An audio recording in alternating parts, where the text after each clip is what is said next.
대화적으로 갈게요. 대화적으로.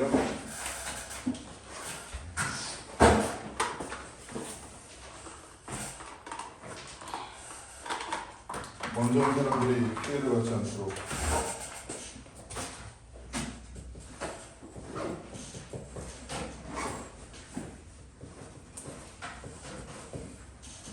고전산문 05번이고요. 대관제 몽유록이라고 보시면 되는데 일단 여기 나와 있는 대관제라고 하는 게 어디냐면 장소야. 대관제라고 하는 장소. 그리고 몽유라고 하는 두 글자는요. 몽이라는 글자에서 알 수 있는 것처럼 꿈이라고 보시면 되고요. 록이라고 하는 글자는 기록이라고 보시면 돼요. 즉 결론을 내리면 몽유에 대한 기록을 대관제에서 쓰다라고 하는 성격을 가지고 있는 작품이 대관제 몽유록이라고 보시면 됩니다. 작품 제목 먼저 보시고 이 작품에서 말하고자 하는 주제는 뭐가 되냐면 꿈속에서 몽유니까 꿈이라고 하는 포인트가 가장 중요합니다. 꿈속에서 문인들로 구성된 이상 세계를 경험한 이야기가 대관제 몽유록이라고 보시면 되는데 지난번에 간단하게 꿈이라고 하는 것이 현실에서 이루지 못한 욕망이나 욕구를 실현시키는 공간이 꿈이 될 수도 있다라고 했죠. 그럼 당연히 주제를 놓고 봤을 때 이 작품을 지은 작가는 현실 속에서 문인이라고 하는 걸 추측할 수 있을 거고요. 문인으로서 현실에서 좀 불만족한 요소가 있었기 때문에 당연히 꿈속에서 문인들로 구성된 이상세계를 경험하고 있다라고 설명을 할 수가 있겠죠. 이어서 보겠습니다. 여기서 가장 중요한 건 어떤 게 되냐면 어디에 적지? 여기다 적을게요. 몽유록 구성이 나왔을 때 가장 중요하게 여러분들이 알고 있어야 되는 포인트는 뭐냐면 제목에 나와 있는 것처럼 몽유록과 몽자류라고 하는 이 두 가지를 여러분들이 구분하셔야 됩니다. 이 부분이 가장 중요한 포인트가 되고요. 기준점은 제목을 바탕으로 몽유록과 몽자류를 나눌 수 있고요. 두 번째, 구조를 가지고도 몽유록과 몽자류를 나눌 수 있고요. 마지막 세 번째, 몽유록과 몽자록이 가지고 있는 특징이 달라요. 그래서 몽유록과 몽자류가 나오면 전문적인 지식인 건 맞는데 이걸 구분하지 못하면 보기로 다른 작품이 나왔을 때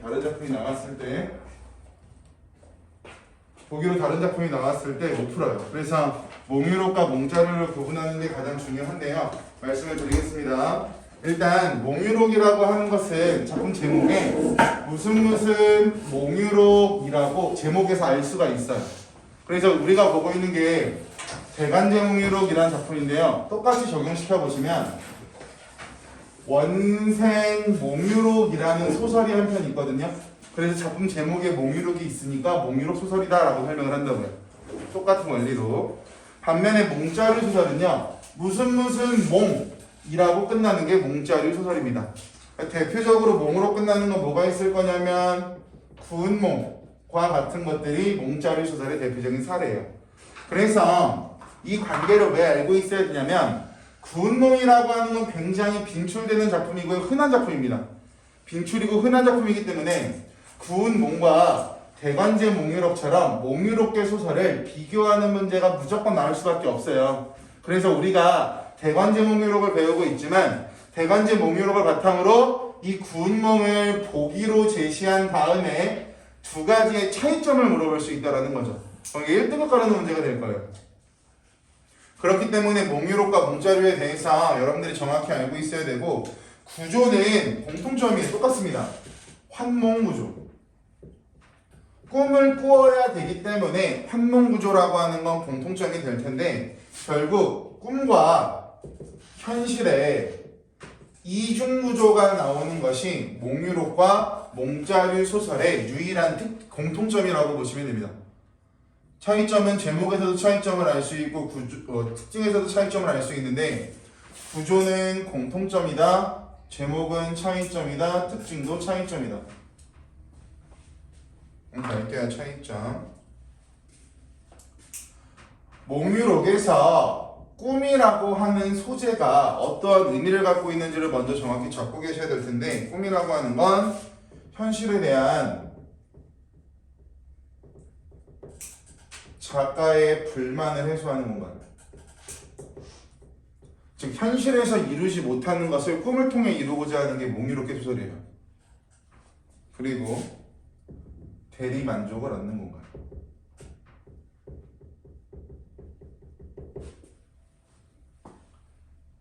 반면에 몽자류 소설에서 꿈이 하는 역할과 기능을 먼저 살펴보시면,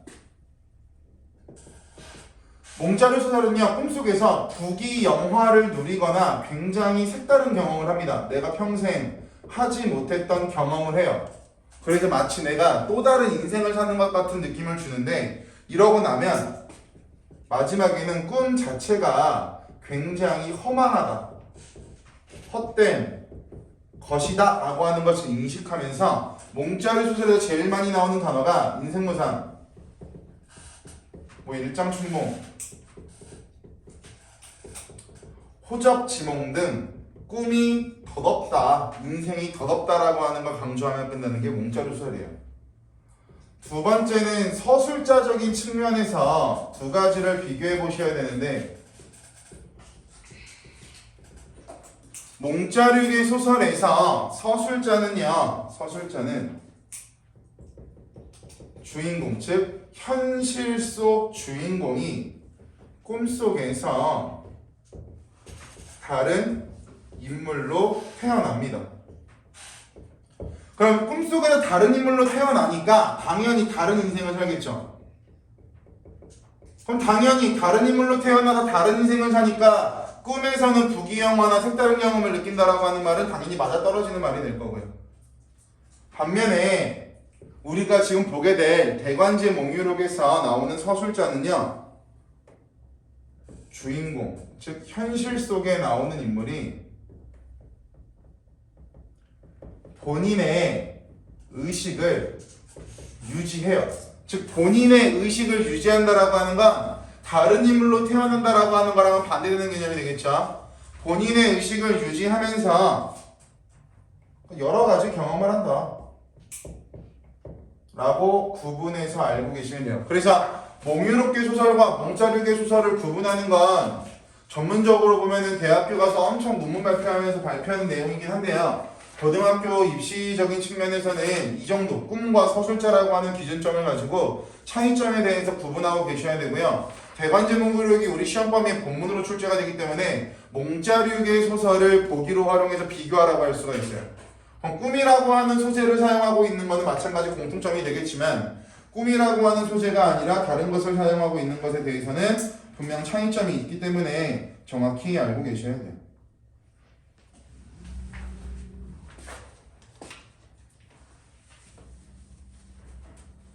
됐죠? 이어서 가겠습니다.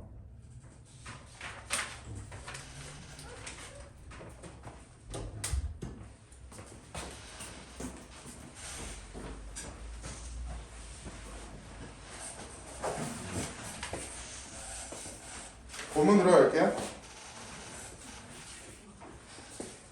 앞부분 줄거리부터 갑시다. 벼슬에 오르지 못하고 1번 벼슬에 오르지 못했다. 첫 번째 특징이죠.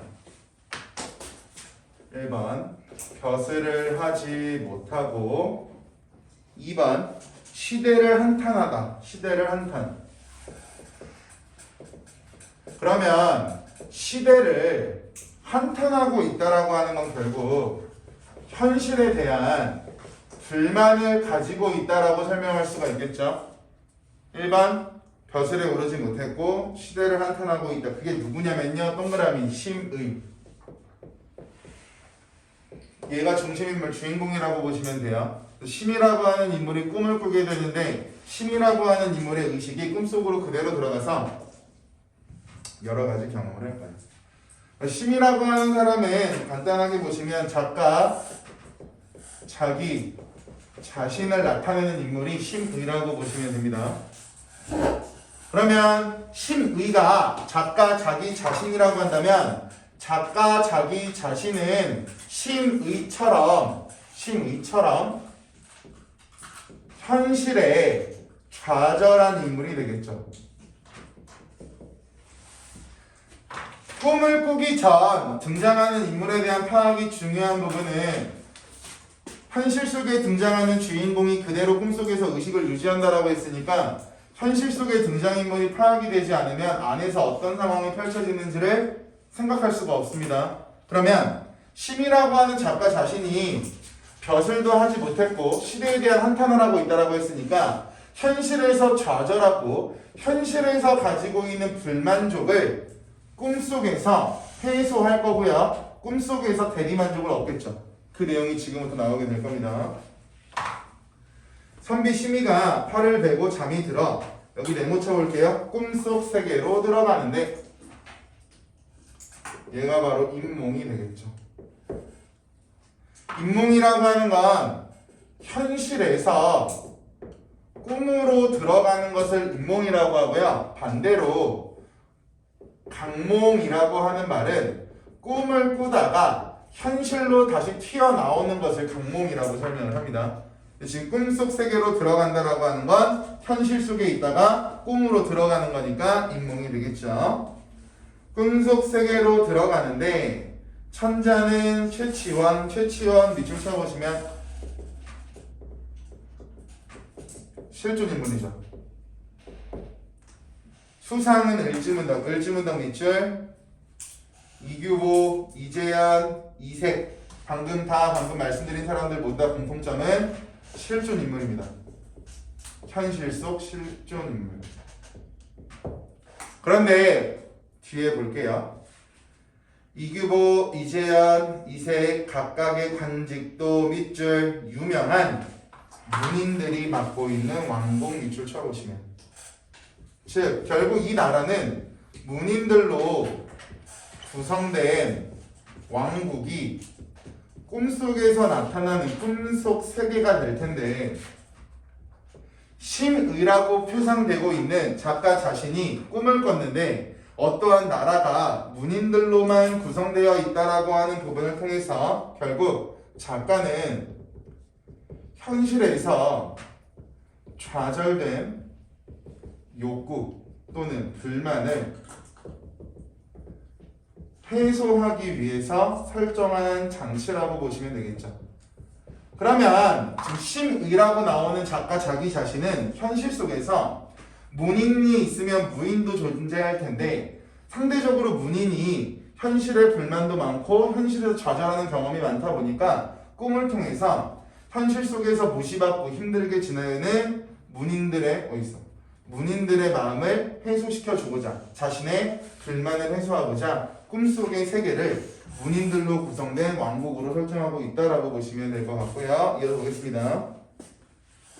심의 또한이라고 나오죠. 심의 또한 천자의 총애를 받게 되어 금자광록 대보와 벽부 학사라는 관직을 맡게 된다. 관직을 맡게 된다는 뜻이 뭘까요? 관직을 맡게 된다라고 하는 건 현실 속에서 심의라고 하는 사람은 벼슬을 하지 못했습니다. 앞에서 봤던 것처럼. 하지만 지금은 꿈속이죠. 꿈에서 심의는요. 벼슬을 하고 있어요. 그럼 벼슬을 한다라고 하는 건 자신의 능력을 발휘할 수 있다라고도 볼 수가 있겠죠. 그러면 여기 중요한 건 뭐냐면 현실과 꿈속에 심의라고 하는 인물의 동일성은 유지되고 있고요. 현실 속에서는 벼슬하지 못하지만 꿈속에서는 벼슬을 하고 있다라고 하는 건 차이점이 되겠죠. 그러니까 그거죠. 현실에서 내가 벼슬하지 못하니까 벼슬하지 못한다라고 하는 불만을 해소하려고 꿈속에서는 벼슬하는 사람으로 바꿔버렸다고요. 왜? 불만을 해소시켜야 되니까. 되었어요? 현실에서 내가 같이 하지 못하는 벼슬을 꿈을 통해서 벼슬을 하고 있다. 단적으로 보면 이런 거죠. 연예인과 결혼하는 게 힘든데 일반인이 연예인과 결혼하는 걸 꿈을 꾼다라고 하는 건 현실에서 연예인과 결혼할 수 없지만 꿈속에서 연예인과 결혼했다라고 하면 현실 속에서 내가 경험하지 못하는 대리만족을 얻는 공간이 꿈이 되겠죠. 이런 식으로 간단하게 보시면 될 것 같습니다. 그다음 갈게요. 황제가라고 나와 있는데 황제 동그라미 쳐보시면 걔가 누구냐면요 최치원이에요. 그러니까 황제라고 하는 말을 앞에 나왔던 것처럼 천자라고 보시면 돼요. 천자. 황제는 천자. 황제가 변란을 듣고 매우 근심하여 거의 병이 될 지경이었다. 경냉의 백성을 다 모으고 무기 창고에 무기를 다 꺼내어 친정을 하여 포벌하고자 했다. 그럼 무기 창고에 무기라고 하는 건 문인들이 사용하는 게 아니라 무인들이 사용하는 도구들이 될 거예요. 그죠? 문인왕국인데 갑자기 칼이 나오니까 애매할 텐데 뒤에 일단 볼게요. 대제야 이색이 비밀이 아래였다. 바라옵건대 벽부학사 심아무개. 벽부학사 심아무개 동그라미 쳐보시면 걔가 바로 심의야. 심인데 뒤에 보자. 벽부학사 심아무개를 보내어. 그럼 보내어 밑줄 쳐보시면 결국 심의가 능력을 발휘할 기회를 얻었죠. 자기 말고 다른 신하, 다른 사람이 쟤를 보내서 라고 말하는 건 쟤를 보내서 문제를 해결하자 라고 하는 뒷내용이 나올 테니까 심의라고 하는 인물이 능력을 발휘할 기회를 드디어 얻었습니다. 이어서 볼게요. 보내요. 순리를 거스른 행위를 깨우치게 하시면 순리를 거스른 행위 가로쳐 볼까요? 순리를 거스른 행위라고 하는 게 반역행위인데요. 앞부분에 많은 내용이 생략되어 있어서 갑자기 반역행위라는 말이 나온 게 이해가 안 될 텐데 여기서는 어떤 내용이 나오냐면 심의가 과거에 잘못했던 경험이 있어요. 그래서 이색이라고 하는 사람이 심의가 과거에 잘못했으니까 심의를 보내서 과거에 있던 반역행위에 대해서 잘못을 깨닫게 하자라고 말하는 부분이라고 보시면 돼요. 생략된 부분의 내용이 있어가지고 말씀드렸습니다. 이어서 보겠습니다. 깨우치게 하시면 군사들이 피를 흘리지 않고도 스스로 그치게 할 것이니 옥체를 수고롭게 하지 않으시길 바랍니다. 천자가 재계하고 장대를 쌓고 나를 여기서 말하는 나 동그라미 쳐보시면 심의가 되겠네요. 나인 심의를 대장군에 임명하며 말씀하셨다. 장군에게 몇만의 군사를 임의로 쓰게 할게. 그랬더니 나는 명을 듣고 무릎을 쳤으며 충성심이 우뚝 솟아서 나도 모르게 호언장담을 하였다. 신은이라고 나와 있는데 신은 앞에다가 가로 한번 열어볼게요. 중간중간 밑줄 칠 것도 있고요. 신은 밑줄 무기란 상스럽지 못한 것이라고 들었기 때문에 쓰기를 원하지 않습니다. 밑줄 쳐보시면 그럼 나는 무보다 문을 중시하겠죠. 여기서 말하는 무라고 하는 건 무인할 때 무고요. 문이라고 하는 건 문인할 때 문이에요. 즉 나는 무기보다는 글을 더 선호한다. 다만 밑줄 달밤에 휘파람으로 읊조리는 남모르는 방법 밑줄 쳐보시면 즉 사문이라고 하는 것도 그냥 글이라고 보시면 돼요. 사문과 글로 적과 대적할 계획이다라고 하는 걸 말하고 있는 거죠. 즉 나는 칼을 들고 나가지 않을 거고 붓 하나 들고 가서 글 써가지고 상대방하고 맞서 싸울 거야. 이 내용이 된다고. 나는 무보다는 문을 중시하는 사람이니까. 방법이 있어. 추운 겨울에 우레를 일으키고 더운 여름에 얼음을 만들며 짐승들을 거두어 희롱하고 귀신을 삼키고 뱉을 수 있어. 앉아서 만 명의 적을 대적할 수 있습니다. 걸어 받아보시면 결국 나라고 표현되는 심의의 신이야. 저는 뛰어난 능력을 가지고 있습니다. 남들 없는 능력을 가지고 있고 칼 필요 없고요. 부탄하면 충분합니다.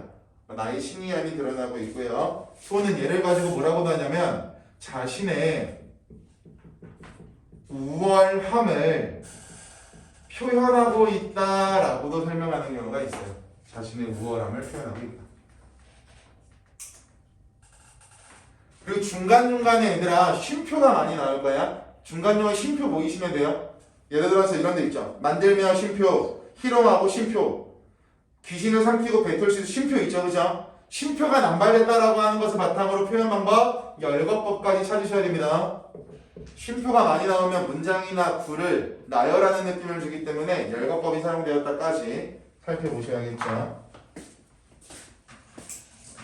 찬자께서는 공경을 거느리고 북쪽 교회로 행차하여 길제사를 베풀어 전별하고는 비단주머니 한 개를 꺼내어 그것을 차게 하셨다. 나는 감사하여 무릎을 꿇고 말했다. 전쟁은 전쟁 앞에 가로 열어보세요. 지금부터 심의의 방법이 나올 거야. 심의가 어떻게 해결했는지. 전쟁은 신속한 것을 귀하게 여깁니다. 당연히 전쟁이 일어나면 상대방보다 먼저 공격해야 이길 거 아니에요. 그죠? 북한이 우리나라 핵 쏘고 나서 우리가 전쟁을 시작해봤자 우리는 지겠죠. 하지만 북한이 핵을 쏘기 전에 우리가 움직인다면 전쟁에서 우리가 이길 거고 이런 상황. 마땅히 난적을 바람이 불면 풀이 쏠리듯이 뜻 직유법이죠. 비유적인 표현. 쏠리듯이 감화시킬 뿐입니다. 어찌 번거롭게 전쟁을 꾀하겠습니까? 그걸 하다 보시면 즉 내가 전쟁에 나가서 사용할 방법은 전쟁을 일으키지 않을 거고 상대방의 마음을 설득해서 감화시킬 거야. 글로 맞서 싸운다라고 하는 것도 상대방에게 감동을 줘야 성립이 가능한 메시지가 될 거 아니에요.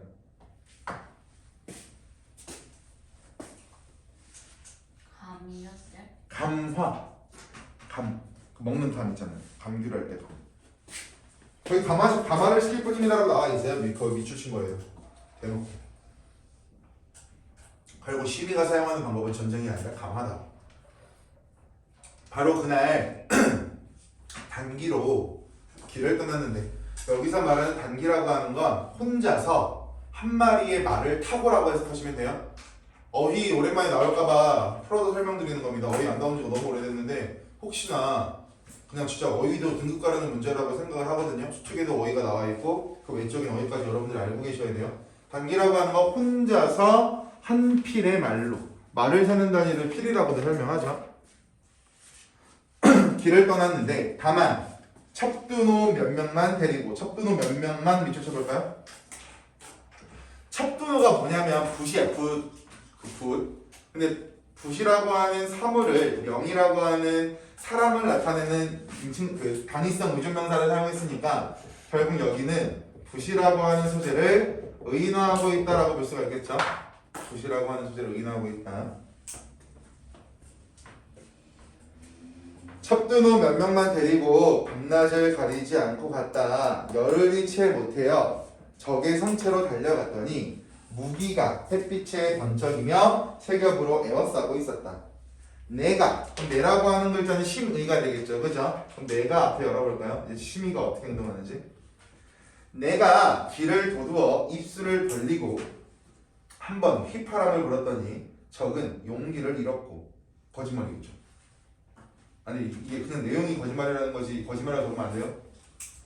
두 번 불었더니 만명의 기병이 북쪽으로 달아났다. 받아보시면 그럼 결국 나는요 휘파람으로 적을 물리쳤네요.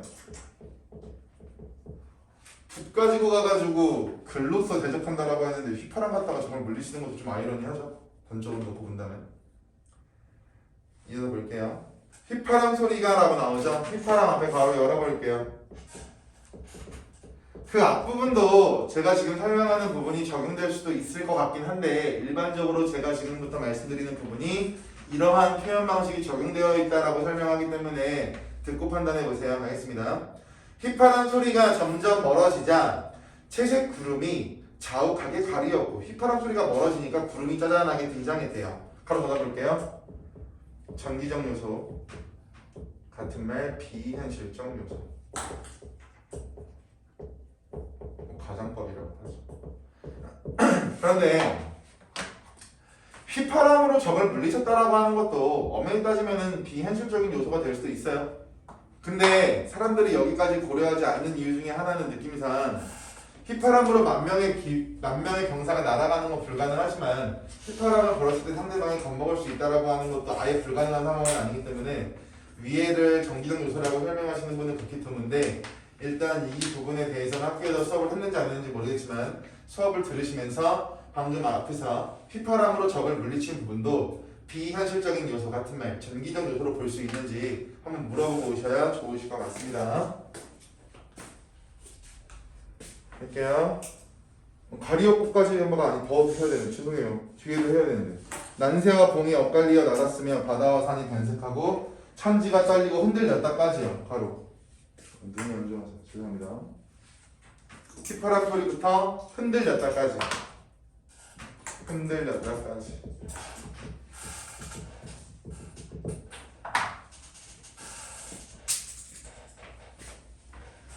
몇 되지 않은 모든 반적들은 바람에 쓰러지듯 자라나고 흩어졌다. 적장 김시습은 김시습 동그라미 쳐볼까요? 김시습 뭐하는 인물이에요? 한번 들어보셨을 텐데.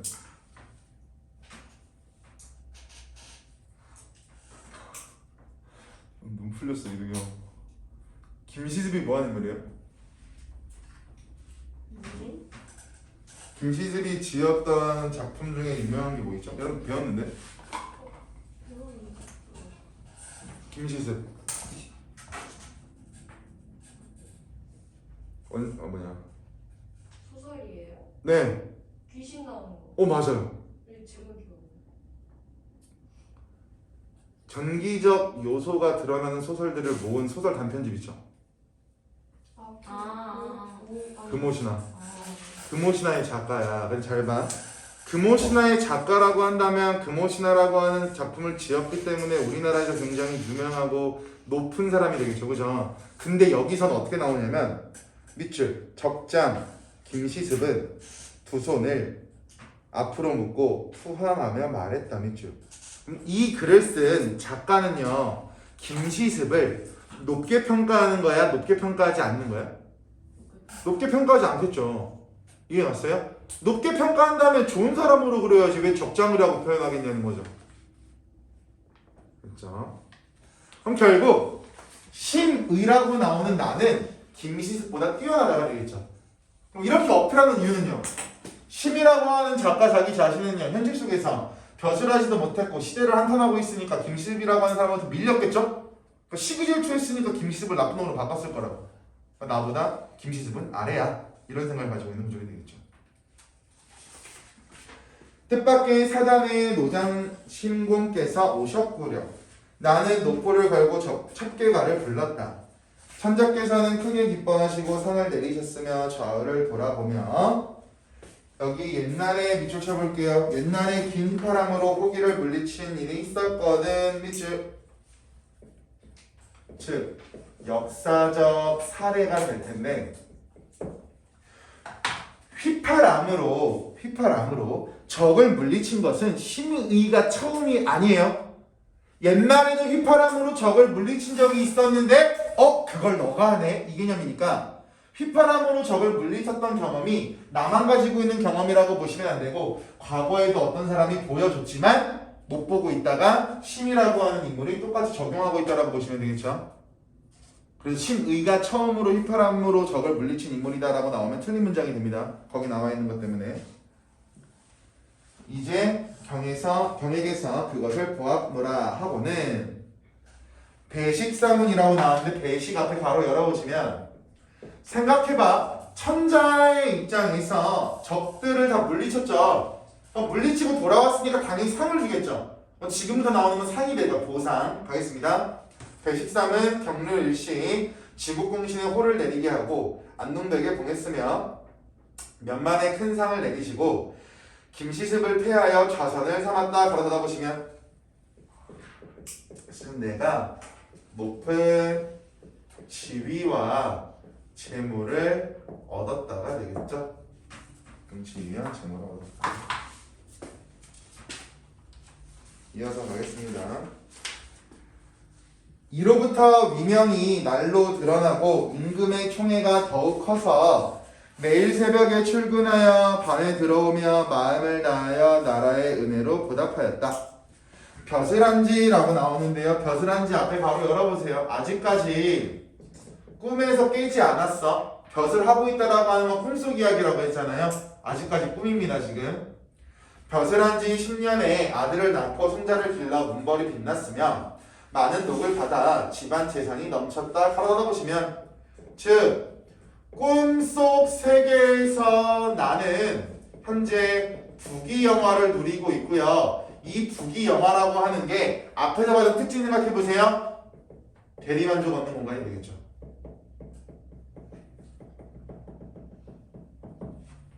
대리만족을 얻는 공간 보여.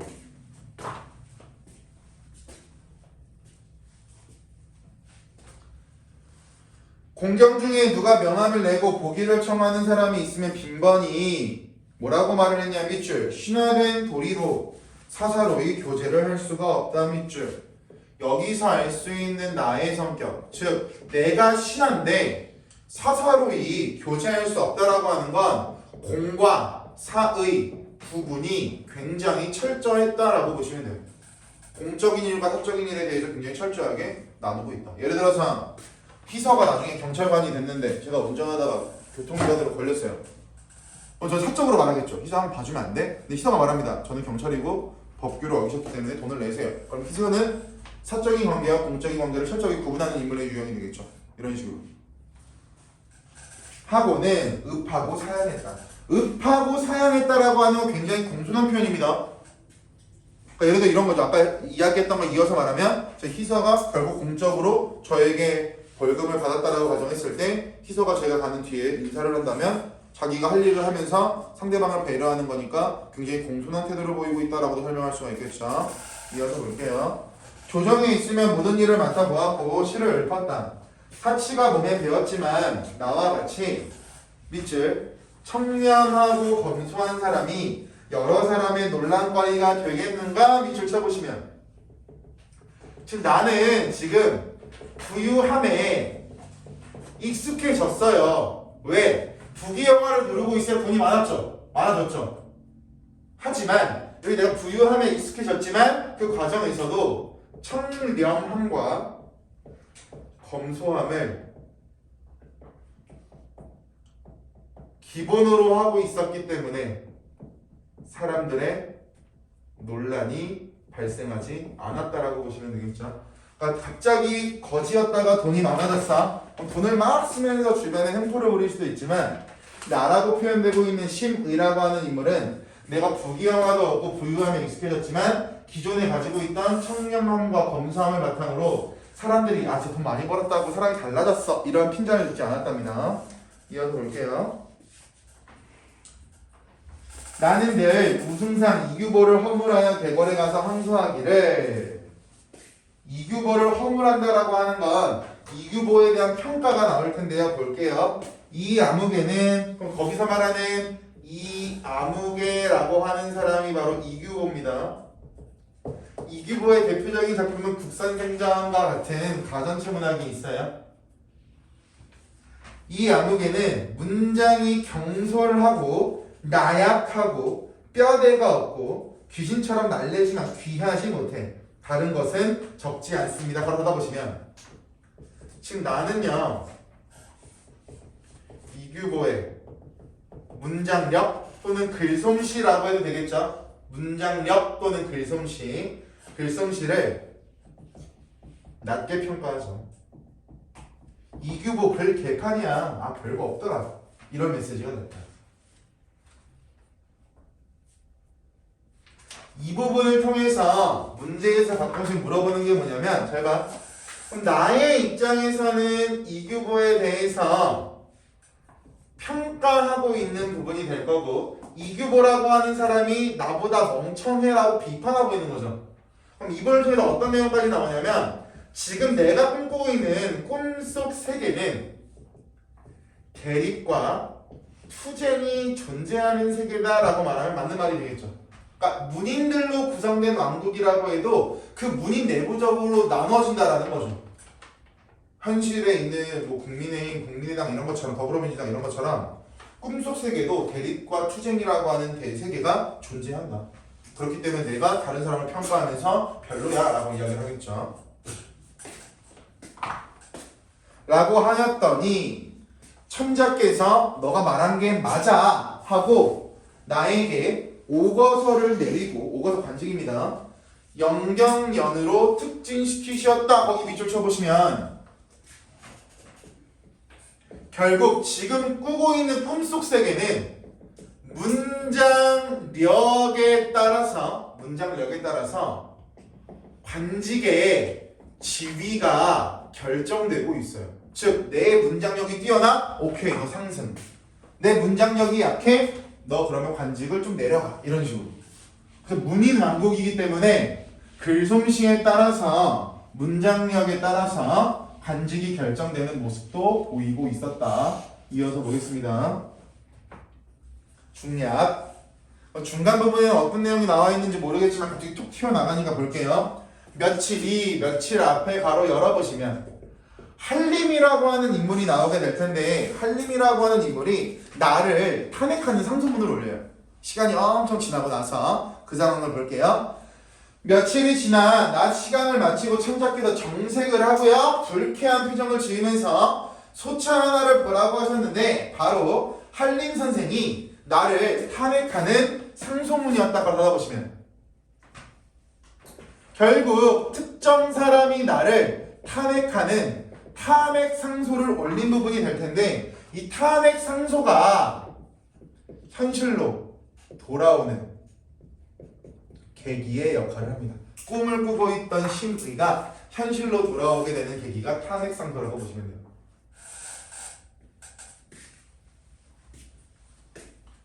뭐라고 탄핵을 했는지, 탄핵의 내용이 바로 다음 문장에 나와요. 심의는 속생의 허물을 벗지 못해서 사사로운 욕심이 너무 과해. 나머진 척지도 않아. 즉, 한림 선생은 심의를 탄핵했는데 탄핵의 내용이 뭐냐면 사사로운 사람이다. 개인의 이익에 미쳐 날뛴다.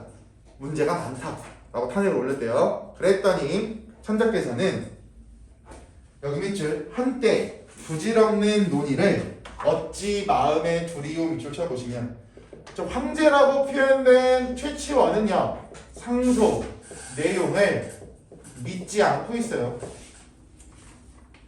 그러면 신의 편에 있다라고 생각할 수도 있지만 뒷내용 보시면 더 정확히 이해가 되실 거고, 의문형 문장이 아니지만 답이 정해져 있다라고 해서 얘를 서리적 표현, 서리법이라고도 보시는 분도 계시니까 적어놓고 이 부분 놓치지 않아야 되는 어려운 부분이 될 것 같아요. 가겠습니다.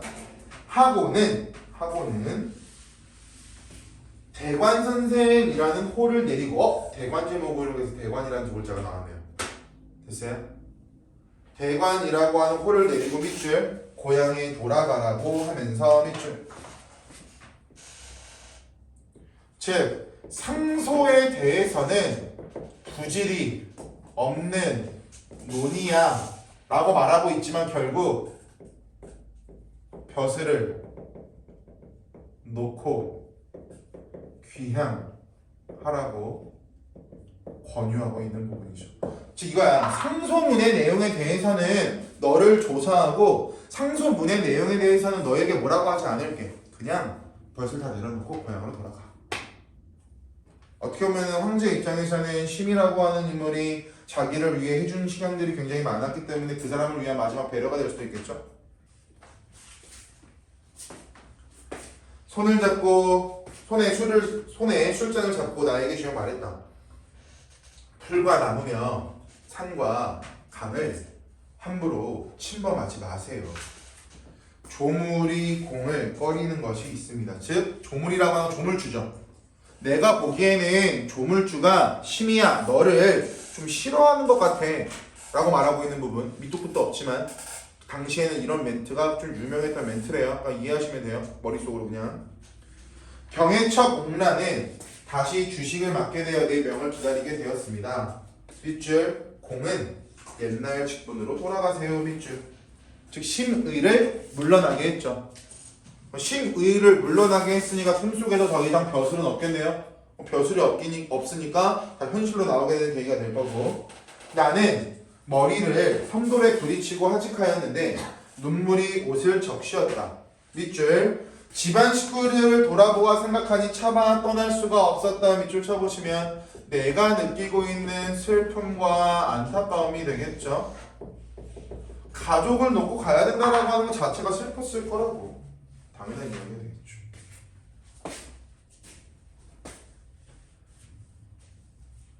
조금 있으니 라고 나오는데요. 조금 앞에 가로 한번 열어볼게요. 조금 있으니 상국 이색이 등을 쓰다듬으며 협실로 꿰어들여서 나를 난추탕에 목욕시키고는 금칼로 나의 오장육부를 갈라놓고 갈아놓은 먹물 몇 마를 들어부으며 말했다. 그러다 보시면 지금 나를 현실로 돌아가게 하기 위한 행위. 그러니까 꿈속에서 현실로 돌아가게 만들기 위한 행위라고 보시면 돼요. 탄핵상소는 계기, 지금 보고 있는 건 행위. 계기와 행위라고 하는 건 이유와 행동적인 측면이 다르다라고 하는 걸 알고 계실 테니까. 40여 년을 기다리면 여기 다시 돌아와 부귀를 누릴 거니까 걱정하지 마. 배가라고 나오죠. 거기가 좀 길이가 긴데 특이하게 그냥 빨간 색깔로만 체크할게요. 지금도 강몽이 나옵니다. 강몽은 꿈에서 현실로 튀어나오는 것을 강몽이라고 하죠. 배가 칼로 찌르는 듯이 아파서 갑자기 깨니 가로 닫아보세요. 즉 강몽이 될 거고 현실로 돌아온 상태가 될 텐데 특이한 게 하나가 있어요. 지금 현실로 돌아가게 하기 위한 행위에서 나의 오장육부를 짠 다음에 칼로 쑤신다 그랬죠. 근데 현실 속에서도 배가 칼을 찌르는 듯 아팠대요. 그죠? 그럼 결국 여기서는요. 잠을 깨는 상황과 꿈속에서 내가 경험한 상황을 연결을 시키고 있다라고 볼 수 있겠죠. 꿈속에서 느끼고 있는 고통을 현실 속에서 느낀다고요. 그렇기 때문에 내가 잠을 깨고 있는 상황과 꿈속의 상황이 연결되고 있다. 밀접한 관련성을 맺고 있다라고 설명할 수가 있겠죠.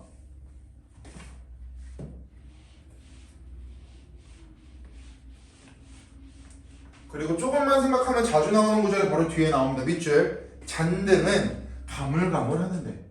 잔등이라고 하는 게 램프와 같은 거라고 보시면 됩니다. 내가 맨 처음에 밤이 돼가지고 램프에 불을 딱 켜놨는데 시간이 지나면 심지가 조금씩 타들어가면서 흐릿해지겠죠. 결국 잔등이 가물가물한다라고 하는 건 시간의 경과, 시간의 흐름이 될 거예요. 내가 자는 동안 당연히 시간은 흘렀을 거라고요. 자고 있었기 때문에 시간이 흘렀겠죠. 그 시간의 경과를 보여주는 말. 그 다음 문제 볼게요. 병든 앞에 바로 열어볼게요. 현실로 돌아온 거야 지금. 현실로 돌아왔으면 나라고 표현되고 있는 심의는요. 벼슬하지도 못했죠. 시대에 대한 불만도 있죠. 현실을 한탄하고 있죠. 가진 것도 없죠. 문제가 많네요. 그 가정환경을 볼게요. 병든 아내가 곁에 누워 앓는 소리를 할 뿐이었다. 바로 닫아보시면 여기가 심의라고 하는 내가 가지고 있는 현실에 대한 불만이 될 거고 부귀, 영화를 누리지 못하는 현실이 될 거고 결국 부귀 영화가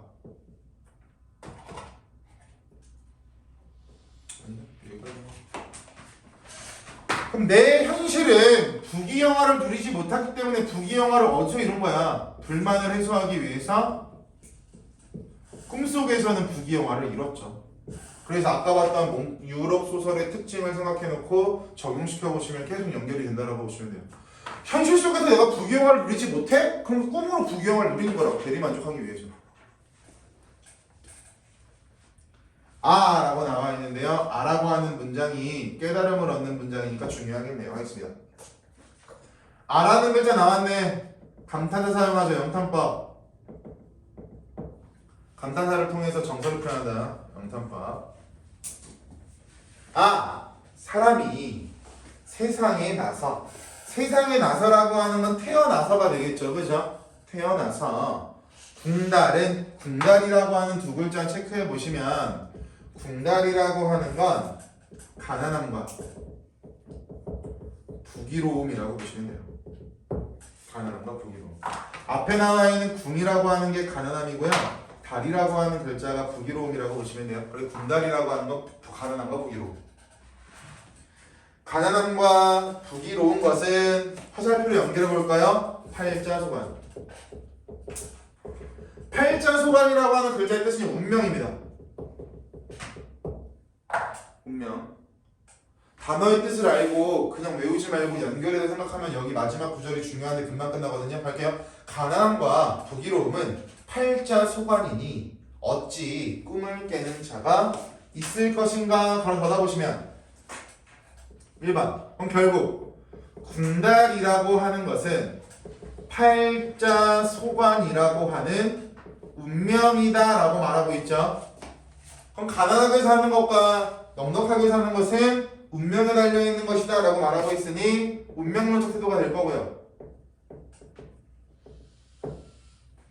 2번.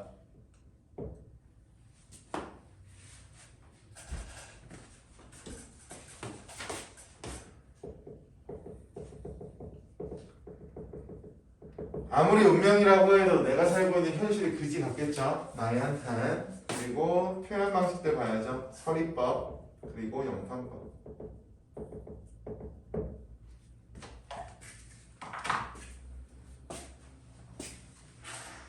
결국 이거야. 내가 가난하거나 부유롭게 살아가는 것은 운명이니까 꿈을 깨는 것과 동일하다라고 하는 심의의 깨우침 또는 심의의 깨달음을 표현하고 있다라고 봐도 되고요. 결국 내가 살아가고 있을 때 이 현실에 대해서 어쩔 수 없다라고 하는 운명론적 태도를 보이고 있다라고 보셔도 되고요. 이어서 볼게요. 괴이적인 이야기를 드러내요. 괴이적인 이야기 바로 쳐보시면 괴이적인 이야기가 꿈속에서 겪은 이야기가 되겠죠. 꿈속에서 겪은 이야기를 드러내어 꿈에 겪었던 일을 적는다. 이렇게 읽어도 되는 거야. 똑같은 말 두 번 반복하기 싫어서 괴이적인 이야기라고 나온 건데 우리는 괴이적인 이야기가 무엇인지 알고 계시면 될 것 같아서 말씀을 드렸습니다.